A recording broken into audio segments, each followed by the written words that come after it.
All right, I'm going to go over the calculator section number 21. I don't have the writing tablet, so I'm going to use this key to kind of explain. Number 21, the graph shows the geometric sequence of a value. As the fact that it says geometric sequence, I know this is talking about the exponential function. So geometric is the exponential function. If it ever says arithmetic sequence, you know that that's the linear function, okay?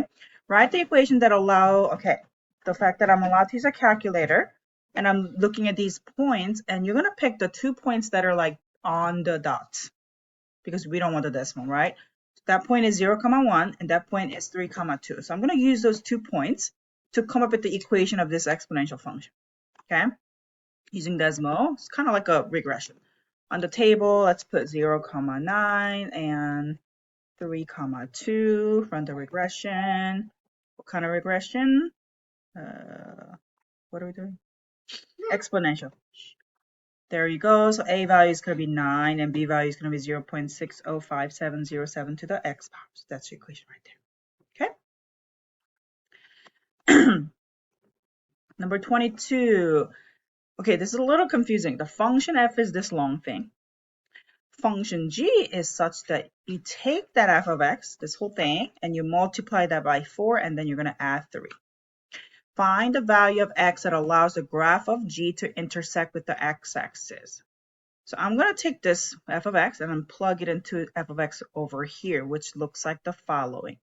All I need to do is I'm just going to graph that on Desmo and find where my x-intercepts are, because that's where it intersects with the x-axis, right? Plus 3. That's all I got. I'm going to quickly zoom out. So this is a logarithmic function. We're looking for the x-intercept, negative 0.385.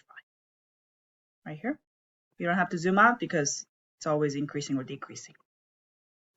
Number 23, the periodic function is shown right there. For each, determine the function is increasing or decreasing, and if interval is concave or concave down.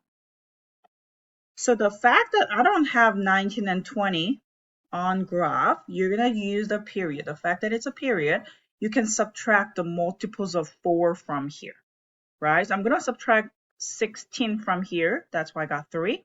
I'm going to subtract 16 from 20. That's why I got 4. So the area 19 to 20 is going to be same as 3 to 4. So now I'm looking at 3 to 4 right here. What am I asking? Is the function increasing? Function is increasing. F is increasing. G is, excuse me, because it's a positive slope, but it's a concave down. What about here? Same thing, 27, 28. I don't see that on the graph. We're going to subtract multiples of 4, which in this case 24, I think. Then this becomes the same thing. Next one. A child is being pushed on a swing by his father in a playground. Hold on, I'm trying to zoom in here. Let me zoom in. There we go. For 0 to 5 seconds, the distance can be modeled by the function right there. We're going to go ahead and use a Desmo. Okay, so let's go ahead and graph that. F of t is equal to, you can use f of x, because I don't know what you're typing. 0.2 t minus 1.2, 1.2 plus 3. So there's a graph right here. What are we looking for when t is equal to 2, which is up here. If you want to, you can just do x is equal to 2 if you really want to know where I'm talking about. Okay, so I'm talking about this right here. What is asking? If the distance is increasing or decreasing, it's going negative slope, so distance is decreasing. And rate of change is increasing means concave up, rate of change is decreasing means concave down. That is clearly concave down, so the rate of change is decreasing. At 3, right there, I'm talking about this point, it's a negative slope, so the distance is decreasing, and it's a concave up, rate of change is increasing, equal to 4, which is over here. It's a positive slope, so distance is increasing, but it's part of concave down, so rate of change is decreasing. Number 25 was a little confusing. Remember how we're supposed to include this direction right here. Suppose m of 2 is equal to negative 8. So I'm going to put that 2 inside of a t here, the input, and I'm going to set the whole thing equal to -8. So this. Okay, so let's just quickly do that. So m of x, oops, m of t, you can use x, whatever you want. T is equal to 10.8 times log base 10 of 4k divided by 50. And I'm also looking for y is equal to -8. You know what? That's a t. All right, and then I'm looking for where those two things intersect right here, 2.27. So this t value, you can do x value, this constant that we're looking for is going to be 2.27.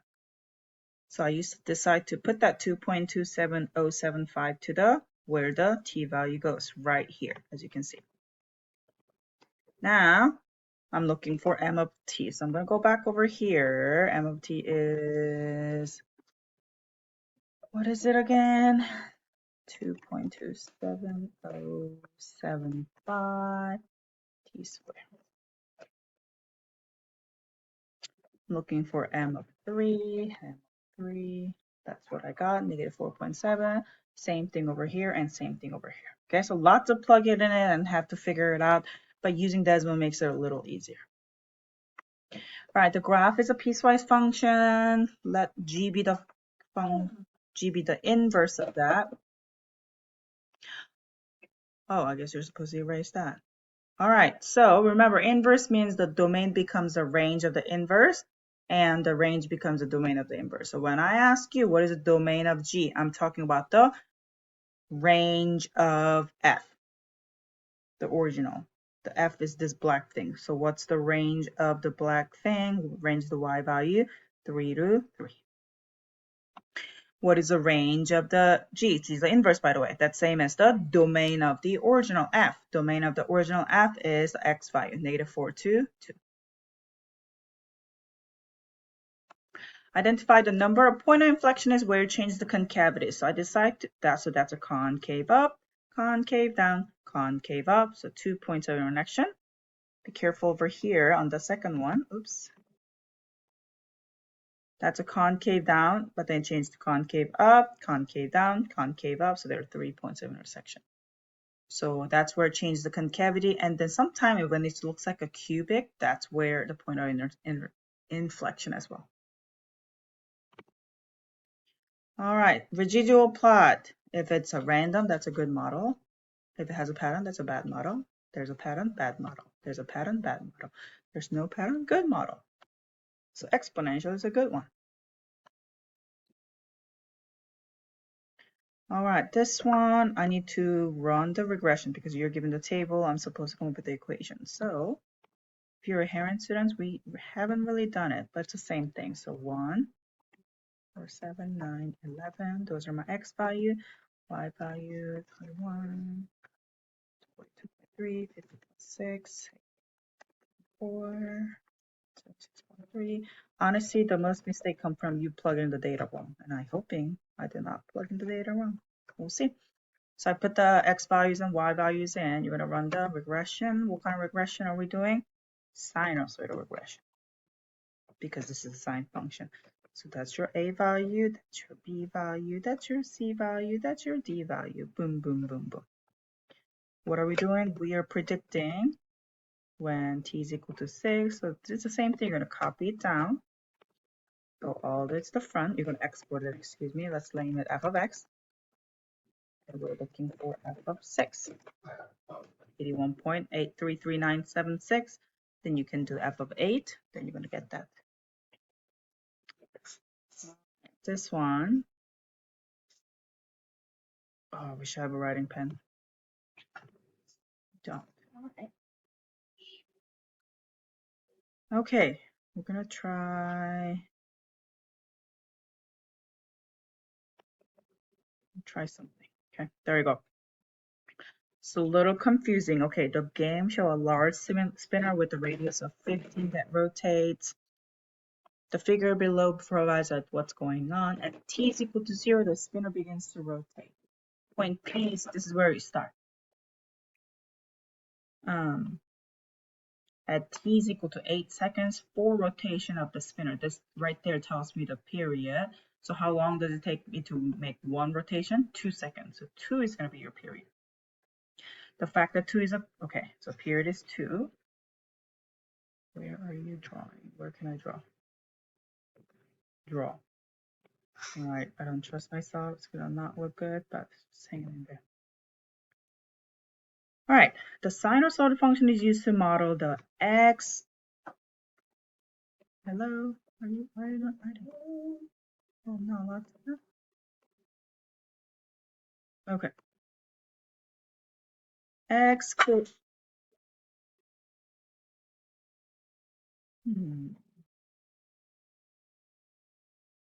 Maybe I can't do that. It's a bummer. Maybe draw. Try that. Okay. Oh, there we go. X coordinate of the position is going to be your y value. So I'm going to go ahead and graph this right here. X coordinate of the position. So you start over here. What's the x coordinate of this point? Isn't that x value 0? Yes, we're going to start at 0. Right here. There's a point. All right. You're going to go over here. What's the x coordinate here? Negative 15. So you're going to go down to negative 15 right here. So it goes, and then you go this way. What's the x coordinate there? 0. 0. You go over there, x coordinate there, 15 up there, and then you go back to 0. So when I graph it, I apologize for weird drawing. That's what it looks like. And it's as a period of 2. So the x value over there is going to be 2. Okay, what's the midline is going to be 0. This is the cosine function. This is wrong. Well, cosine function would not start at the midline, right? So you got to find where this will be. So if the period is 2, you're going to divide everything by 4th. So that'll be half, that'll be 1, that'll be 1.5, and 2. So you do have a 2 option. If you were to use this as your blue line, if you're Heron folks, if you want to put your blue tape here, that's at half. So it'll be t minus half, t minus half. And if you do that, notice it's starting from the minimum. So a value has to be negative. So negative 15 minus half. Or if you wanted to use this point right here, that was, I think, 1.5. And that would be positive 15, t minus 1.5, or t minus 3/2. Okay? This is wrong. Let me see whether I can type it. Let me type it. Are you typing? Typing? Highlight? Add a comment? Insert text, maybe? Where are you? Here? Ah! I don't know what's going on. All right. Okay, so you got the 2 answers. There you go. All right. I think that's it. Thank you.